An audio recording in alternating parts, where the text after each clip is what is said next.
नमस्कार दोस्तों, हम फिर से लेकर आ चुके हैं आप लोगों के लिए शाम की सभी ताज़ा और बड़ी खबरें। फटाफट अंदाज में एक एक कर बताएंगे आपको आज देश और दुनिया से क्या बड़ी खबरें निकल कर सामने आ रही हैं। लेकिन उससे पहले दोस्तों एक नज़र डालेंगे सुर्खियों पर। प्रधानमंत्री नरेंद्र मोदी के ऊपर गरजे राहुल गांधी, बोले पूंजीपतियों के लिए काम करती है ये सरकार, आरएसएस और बीजेपी फैलाते हैं देश में नफरत। वहीं पर अगली बड़ी खबर में हम आपको बताएंगे दोस्तों, राजस्थान में इंटर हुई भारत जोड़ो यात्रा। जी हां, आपको बता दें सचिन पायलट और गहलोत आए एक साथ बात करते हुए नजर, इसके बारे में आपको बताएंगे। वहीं पर अगली बड़ी खबर में हम आपको बताएंगे दोस्तों, गुजरात में आज दूसरे चरण के मतदान में बीजेपी की लगी लंका, कांग्रेस ने कर दिया बड़ा खेल। वहीं पर अगली बड़ी खबर में हम आपको बताएंगे दोस्तों, दरअसल आपको बताते चले जिग्नेश मेवानी का बड़ा दावा, बोले इस बार बनने जा रही है गुजरात में कांग्रेस की सरकार। जी आपको बता दें 14 जिलों की 93 सीटों पर आज मतदान जारी है, जिसमें 833 उम्मीदवार अपनी किस्मत को आजमा रहे हैं, इसके बारे में भी आपको बताएंगे। वहीं पर आजम खान का बड़ा बयान, बोले फिलहाल रामपुर में पुलिस लोगों को डरा रही है कि वोट डालने मत निकलना, कई लोग पलायन कर गए, भाग गए घर में ताला डालकर। वहीं पर अगली बड़ी खबर में हम आपको बताएंगे दोस्तों, द्रौपदी जी हमारे देश की राष्ट्रपति द्रौपदी मुर्मू का बयान, बोले 2047 तक देश बन जाए, भारत बनेगा दुनिया का विश्व गुरु। दोस्तों ये बयान सुन के मुझे मोदी जी की याद आ गई। द्रौपदी मुर्मू भी वही भाषा बोल रही हैं हमारे देश की राष्ट्रपति जो माननीय प्रधानमंत्री बोलते हैं। बताएंगे आपको कि 2024 तक तो इनसे कुछ हो नहीं पाया, 2047 तक क्या करेंगे ये। वहीं पर अगली बड़ी खबर में हम आपको बताएंगे दोस्तों, जी दरअसल आपको बता दें भारत जोड़ो यात्रा का दिखा राजस्थान में असर, 13 दिन में राहुल गांधी लेंगे बड़े बड़े फैसले राजस्थान में समेत। दोस्तों कांग्रेस लिखेगी अपनी एक नई कटकथा, बताएंगे आखिरकार क्या है कांग्रेस का पूरा प्लान, कैसे देश के दिल में कांग्रेस धड़कती आज भी। तो सारी खबरें फटाफट अंदाज में देंगे, एक एक कर देंगे। फिलहाल चलिए बढ़ते हैं सबसे पहली और सबसे बड़े खबर की ओर। दरअसल दोस्तों आपको बता दें आज गुजरात में दूसरे चरण के चुनाव में बीजेपी के साथ हुआ खेल, भारतीय जनता पार्टी को भारी नुकसान गुजरात चुनाव में। दरअसल दोस्तों आपको बता दें अब की बार बीजेपी के लिए नाक की नकेल बना हुआ था मोरबी कांड। सबसे बड़ी बात यह कि गुजरात की जनता इस वक्त बीजेपी से परेशान है। गुजरात की जनता ने नरेंद्र मोदी को 27 साल दिए। अफसोस की बात यह है कि इन 27 सालों में बीजेपी कभी भी दोस्तों कुछ ऐसा नहीं कर पाई कि जिसके बारे में हम और आप बात करें कि 27 सालों में गुजरात में ये हुआ। गुजरात में 27 सालों में कोई काम नहीं हुआ, यहाँ तक कि गुजरात में बेरोजगारी और महंगाई इतनी बढ़ गई जिसका कोई तोड़ ही नहीं है। हालांकि महंगाई तो पूरे देश में ही हो रही है, लेकिन इस मुद्दों पर बीजेपी घिरी हुई है। आपको बता दें सबसे बड़ा इस वक्त बीजेपी के लिए जो हादसा बना रहा वो था मोरबी कांड। जिस तरीके से लोग पुल पे टूटा और उससे गिरने से लगभग 135 से 40 मौतें हो गई, उसमें 2-3 बच्चे भी थे। उसके चलते पीएम नरेंद्र मोदी को लोगों ने जमकर कोसा भी और बुरी बुरी बातें भी बोली। जाहिर सी बात है कि आप एक ऐसी सरकार को कभी वोट देना नहीं चाहोगे जिस सरकार ने आपके अपनों की जान ली हो, या फिर जिस सरकार ने दोस्तों झूठे वादे किए हों कि वो महंगाई, गरीबी, बेरोजगारी जैसे मुद्दों पर लड़ेगी। लेकिन अफसोस की बात यह है कि इन मुद्दों पर सरकार पूरी तरीके से फेल हो चुकी है। भारतीय जनता पार्टी के पास दोस्तों अब कोई भी मकसद ही नहीं है देश में रहने का, क्योंकि सिंपल सी बात यह है कि बीजेपी को लोग अब इस देश में रहने देना नहीं चाहते। जिस तरीके से 8 साल में गुजरात हो या पूरा देश हो, जिस तरीके से बर्बादी हुई है ये साफ दिखाई दे रहा है। आपको बता दें दूसरे चरण के मतदान शुरू हो चुका है, उसमें लगभग दोस्तों 14 जिले आए हैं, यानी कि 14 जिलों की 93 सीट हैं जिस पर मतदान जारी है, और इसमें 833 उम्मीदवार अपनी किस्मत आजमा रहे हैं, जिस पे कहीं ना कहीं इस बार बीजेपी को एक बड़ा झटका इसलिए भी लगा है क्योंकि आम आदमी पार्टी इस वक्त एक बड़ी पार्टी बनकर उभर रही है, लेकिन कांग्रेस दोस्तों बीजेपी को बड़ा झटका दे रही है वोट के मामले में। आप देखिए अब की बार कांग्रेस की जो रणनीति थी गुजरात में काफी अलग दिखाई दी, और यही कारण है जो गुजरात में बीजेपी को एक बड़ा झटका लगता हुआ नजर आ सकता है, क्योंकि गुजरात की सत्ता अब बदल रही है। चलिए बढ़ते हैं एक और अगली बिग ब्रेकिंग की तरफ। बता दोस्तों अगली जो बड़ी खबर निकल कर आ रही, गोदी मीडिया के ऊपर भड़के रवीश कुमार, बोले फिलहाल मैं बाजारू पत्रकार नहीं, जो इनकी तरह पत्रकारिता करूंगा।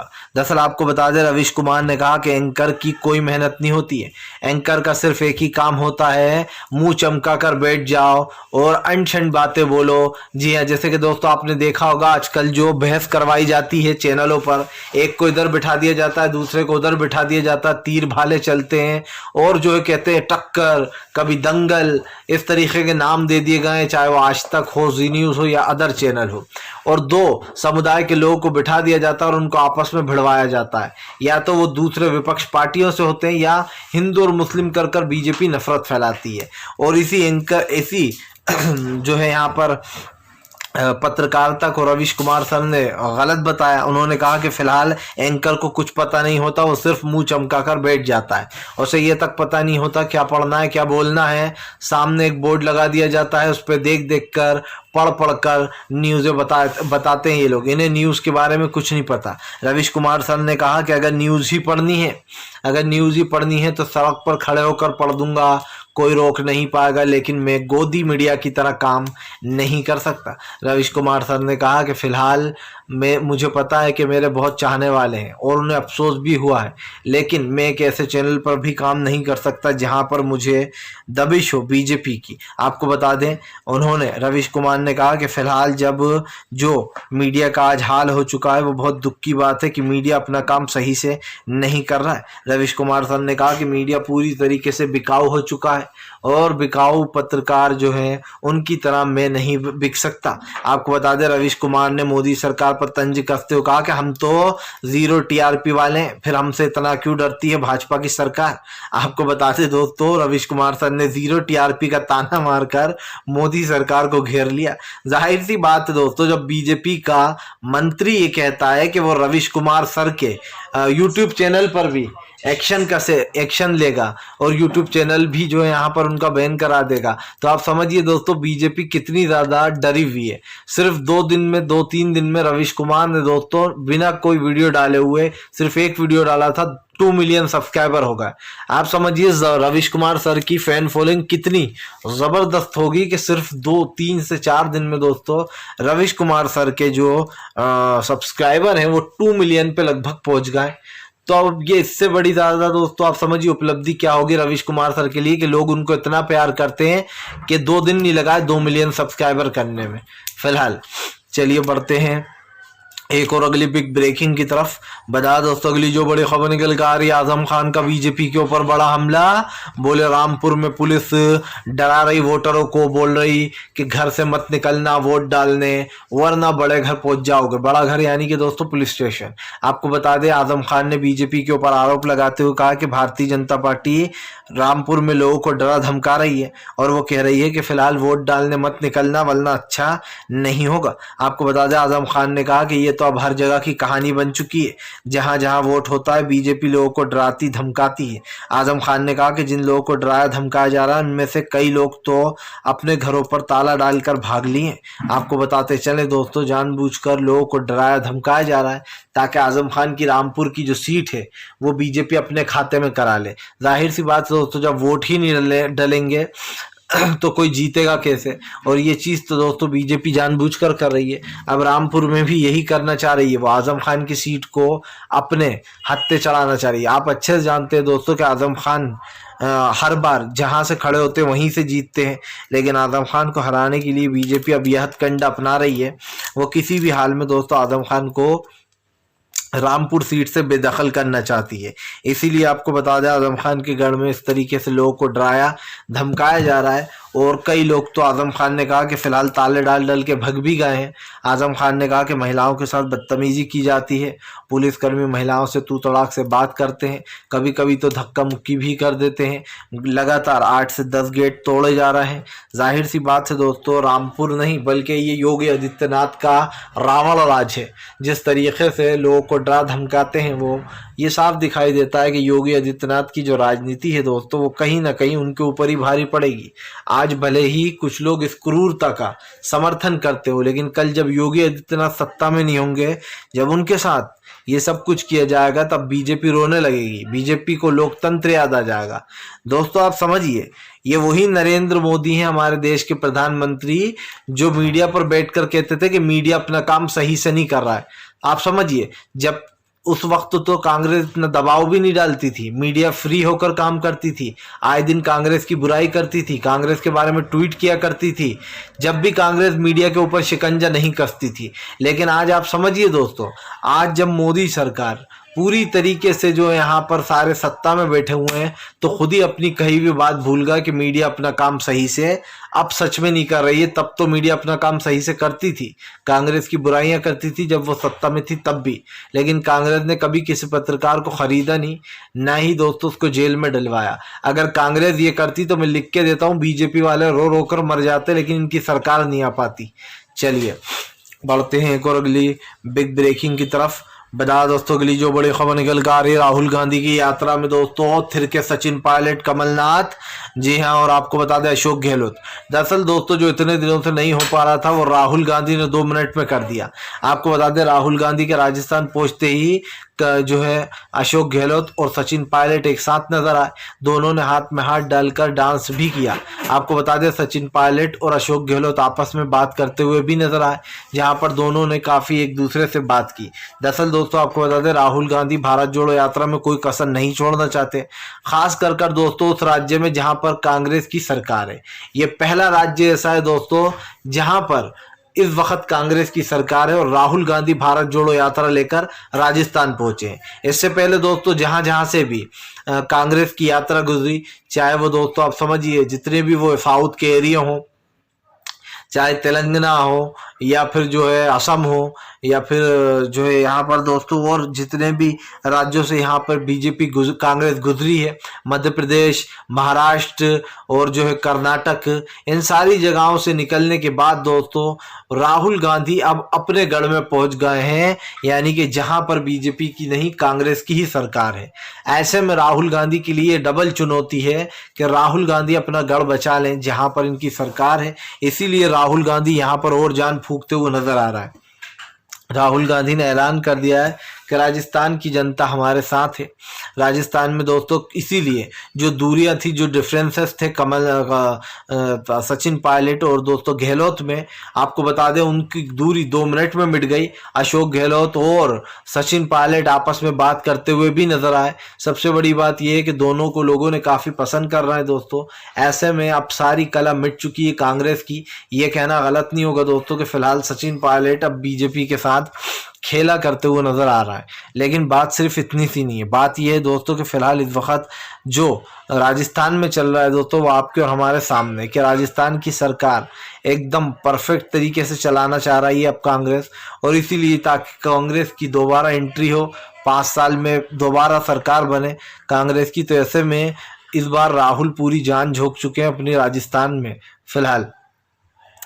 चलिए बढ़ते हैं एक और अगली बिग ब्रेकिंग की तरफ। बता दोस्तों अगली जो बड़ी खबर निकल कर आ रही है, आपको बता दें जिग्नेश मेवानी का बड़ा बयान, बोले फिलहाल कांग्रेस की बन रही गुजरात में सरकार, बीजेपी कुछ नहीं कर पाएगी इस बार। आपको बता दें जिग्नेश मेवानी ने कहा कि पहले फेज में जिस तरीके से कांग्रेस के लिए वोटिंग हुई है, दूसरे फेज में भी उससे ज्यादा कांग्रेस के लिए वोटिंग होगी। आपको बता दें जिग्नेश मेवानी ने कहा कि फिलहाल हमारे लोग किसी और को वोट नहीं देंगे, कांग्रेस के वोटर सिर्फ कांग्रेस को ही वोट देंगे। और इस बार गुजरात की जनता जो है बीजेपी से बहुत ज़्यादा नाराज़ है, बीजेपी ने कोई काम नहीं किया है। आपको बता दें जिग्नेश मेवानी ने कहा हमारी सरकार बन रही है और हमारी सरकार बनते से ही हम बड़ा फैसला लेंगे। आपको बताते चले दोस्तों जिग्नेश मेवानी ने साफ साफ कह दिया कि फिलहाल यहाँ पर सरकार जैसे ही बनेगी वहाँ पर से बड़ा बयान निकल कर सामने आ चुका जिग्नेश मेवानी का, और उन्होंने साफ कर दिया है कि फिलहाल अब एक बड़ा फैसला लेकर यहाँ पर सत्ता परिवर्तन होगा। सबसे बड़ी बात यह दोस्तों कि बीजेपी को घेरने के लिए जो है यहाँ पर जिग्नेश मेवानी हमेशा रहते हैं, क्योंकि बीजेपी ने जिग्नेश मेवानी को कई दिन तक जेल में रखा, झूठे मुकदमे लगाकर, कभी ये कि प्रधानमंत्री के बारे में उल्टा बोला तो कभी कुछ और बोल दिया गया।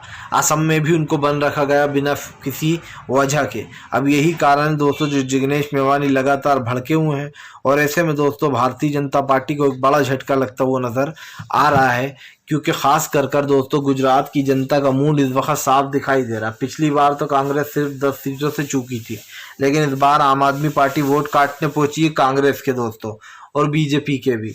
देखना ये होगा कि क्या वाकई में दोस्तों इस बार गुजरात में जो है यहाँ पर पंजा लहराने जा रहा है, क्या वाकई में अब पंजा लहराएगा, या फिर गुजरात में बीजेपी को सिर्फ नुकसान होगा सीटों का लेकिन सरकार बीजेपी की बनेगी, ये देखना दिलचस्प होगा। या फिर आम आदमी पार्टी वाकई में अपनी सरकार बना लेगी जैसा कि उसने दावा किया है।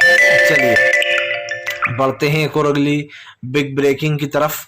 बता दोस्तों अगली जो बड़ी खबर निकल कर आ रही है आपको बताते चले दोस्तों, अखिलेश यादव का बड़ा बयान। बोले फिलहाल मैनपुरी भी जीतेंगे, रामपुर भी जीतेंगे, दोनों सीटों पर हम ही जीतेंगे। आपको बता दें दोस्तों अखिलेश यादव ने कहा कि भारतीय जनता पार्टी सिर्फ झूठे वादे करती है लेकिन सपा उन वादों को निभाना जानती है। आपको बताता चलूं यहाँ पर सीधे सीधे अखिलेश यादव ने कहा कि इस बार नेताजी की सीट पर जो डिम्पल यादव को खड़ा किया गया है दोस्तों, डिम्पल यादव पूरे दिल से जो यहाँ पर वोट डालने गई हैं। और ये भी कहा गया है अखिलेश ने कि डिम्पल यादव को जो यहाँ पर जनता का जन समर्थन मिल रहा है। सबसे बड़ी बात यह है दोस्तों कि फिलहाल इस वक्त डिम्पल यादव के लिए काफ़ी मुश्किल था। आप समझिए डिम्पल यादव के ससुर जी का देहांत हुआ, उसके बाद डिम्पल को उम्मीदवार बनाया गया मैनपुरी का, और अब अखिलेश ने ऐलान कर दिया कि मैनपुरी भी बचाएंगे और रामपुर में भी जो है यहाँ पर साइकिल दौड़ाएंगे।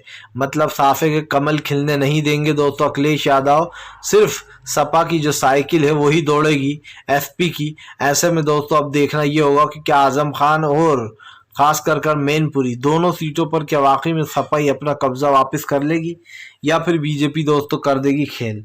क्योंकि सीधी बात देखी जाए तो दोनों सीटें दोस्तों 20 वक्त सपा के लिए ज़रूरी हैं, क्योंकि ये उनके अस्तित्व की लड़ाई है। आप समझिए अस्तित्व की लड़ाई इसलिए क्योंकि एक सीट आजम खान की है तो दूसरी सीट नेताजी की है लोकसभा की। ऐसे में ये कहना गलत तो नहीं होगा दोस्तों कि फिलहाल भारतीय जनता पार्टी को हराने के लिए कुछ भी करने को तैयार है अखिलेश यादव। अखिलेश ने सोच लिया है भाजपाइयों को बख्शा नहीं जाएगा, और बीजेपी के खिलाफ दोस्तों अखिलेश यादव ने एक मुहिम छेड़ने का काम किया है। ये साफ दिखाई दे रहा है कि फिलहाल अखिलेश यादव एक तरीके से बीजेपी के लिए नाक की नकेल बन चुके हैं दोस्तों, क्योंकि भारतीय जनता पार्टी को समझ में नहीं आता कि वो क्या करे। लेकिन एक चीज समझ में आती है, वो ये है दोस्तों कि बीजेपी को जनता ने नकार दिया, यकीन मानिए। और नकारने के बाद दोस्तों भारतीय जनता पार्टी पूरी तरीके से बौखला चुकी है, और उसकी बौखलाहट ऐसी कि उसको कुछ समझ में ही नहीं आ रहा बीजेपी को कि अब करना क्या है। जाहिर सी बात है, आप एक सत्ता को लेकर बात करते हो, सत्ता या फिर सत्ता पक्ष दोनों को कमज़ोर करने की बात करते हो। फिलहाल सरकार तो अब कमज़ोर हो चुकी है बीजेपी की, और ये बहुत जल्द दिख जाएगा। चलिए बढ़ते हैं एक और अगली बिग ब्रेकिंग की तरफ। बता दोस्तों अगली जो बड़ी खबर निकल कर आ रही है आपको बताते चले दोस्तों, दूसरे चरण के चुनाव में बोले केजरीवाल जी भरकर वोट करिए और जो है आम आदमी पार्टी को बनाइए, सरकार में लाइए। आपको बता दें दोस्तों आम आदमी पार्टी यानी कि केजरीवाल ने ऐलान कर दिया गुजरात में सरकार बनते ही पुरानी पेंशन बहाल कर देंगे, और जनता से ये भी वादा किया है कि अगर जनता ने जन समर्थन दिया तो फिलहाल गुजरात में सबसे पहले स्कूल कॉलेजेस और जो है हॉस्पिटल्स खोले जाएंगे। आपको बताते चले दोस्तों इन दिनों जो यहाँ पर कांग्रेस के ऊपर लगातार हमलावर हैं, और ये भी बात साफ है दोस्तों कि हमलावर इसलिए भी हैं जिन्हें जो है केजरीवाल, क्योंकि दोस्तों ये बात साफ हो जाती है केजरीवाल ने गुजरात में पूरी जान लगाने की कोशिश की है, लेकिन उससे भी बड़ा टोटका जो है दोस्तों वो कहाँ पर हुआ ये आप अच्छे से जानते हैं। वो हुआ है दोस्तों एमसीडी चुनाव में। अभी हाल ही में एमसीडी चुनाव हुए दिल्ली में, और आप तो जानते ही हैं दोस्तों दिल्ली में एमसीडी चुनाव होने के बाद भारतीय जनता पार्टी काफ़ी परेशान है, क्योंकि बीजेपी को समझ में नहीं आ रहा है कि अब वो क्या करेगी। भाई जाहिर सी बात है, अगर दोस्तों एमसीडी चुनाव थे तो गुजरात में भी चुनाव था, और बीजेपी ने जानबूझकर ये चुनाव आगे पीछे रखे हैं ताकि इससे केजरीवाल को नुकसान हो। बीजेपी अपने फायदे के लिए दोस्तों कोई सा भी रास्ता अपनाती है, बशर्ते उस रास्ते पर पत्थर ना हो। जी हाँ, बीजेपी अपना रास्ता बड़ी ही आसानी से बना लेती है, और वो करती हुई नजर भी आई दोस्तों। अब देखना ये भी है कि बीजेपी के सारे हथकंडे क्या फेल हो जाएंगे, क्या एमसीडी तो बीजेपी हारेगी ही लेकिन गुजरात भी उसके हाथ से जाएगा, हिमाचल तो पहले ही निकल चुका है। फिलहाल दोस्तों वीडियो अच्छा लगे तो लाइक करें, चैनल पर पहली बार आए सब्सक्राइब करें ताकि आगे भी इसके